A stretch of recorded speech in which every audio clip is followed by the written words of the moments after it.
So, all right, this is part 3.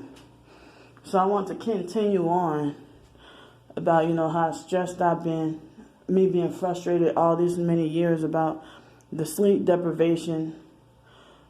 And it's like when I would go rent a car, I would be asleep for like a good 8 hours every day for a week or 2 weeks, and then feel that confidence that, okay, I can go rent a car and go drive when I had my apartment in Section 8 and stuff. And so then I would rent a car, reserve a car, and then that night I can't sleep, and then the next morning I'm feeling the effects of the deprivation. And I thought it was just my own biological family putting witchcraft on me or something, like put me on voodoo on witchcraft or something. But I didn't realize it was gang stalkers using frequencies with the direct energy weapons to keep me awake on purpose so that I would be deprived and couldn't sleep. I don't know why they have a fetish to want you to die in a car accident. I can keep going on about this, but I know I derailed off topic. But I'm going to get back onto what I was talking about. So, like yesterday, my roommate's son, everything was fine, but then we were at his great grandma's house, and he's like he walked up to me and asked me about turning the light on. I said, no thanks, I'm fine. I don't need the light on. And then he ran to his mom and lied and said, oh, Candy lied. She said, oh, Candy was yelling at me, Candy. And she just told him, basically just, don't worry about her or something she said. I don't know what she said. But on the trip, Friday and Saturday, like when we were traveling Friday, he did this at least 3 times. And then Saturday, it's like he would, I told him several times about smacking his food. And then he waits till we're around his family, well, around her family or his family, their family, to start, bullying me or picking on me on purpose to make a scene. And I'm like 36-year-old woman being bullied by an 8-year-old child. So he gets vicious mad when I'm in the same room with him while he's eating, or if I'm in the same room while he's watching TV. It's like as if I'm forbidden or not allowed by a child. I'm forbidden and not allowed to be up in there while he's in there. I paid my roommate $400 to stay there. Plus, I know we help each other with the food. And I even give her some gas money. She takes me everywhere I need or want to go. Shucks, there's the doggone laundromat just around the corner, like 1 block away at her house. And I'm like, well, I don't need you to drive me. I can just go and walk over there. She's like, I really don't mind taking you over there.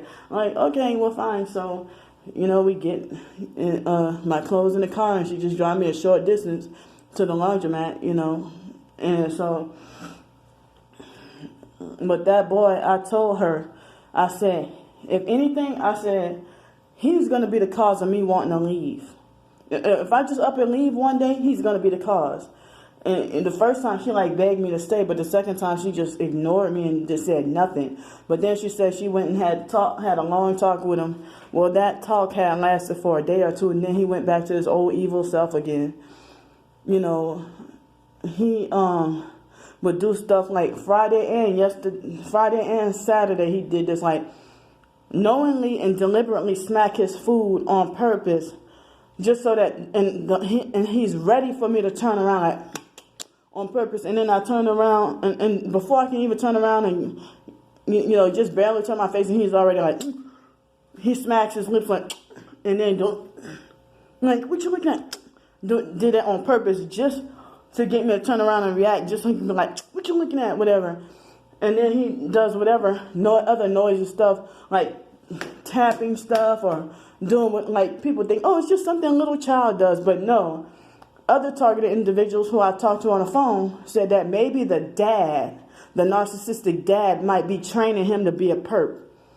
I don't know. I'm just questioning all of this, So, there's more stuff, but as I said, I'm going to just leave it at this for now.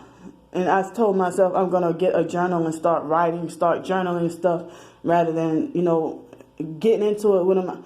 It's like I have to compromise with a doggone 8-year-old child, and then it's made to look like as if I'm the one bullying or picking on him.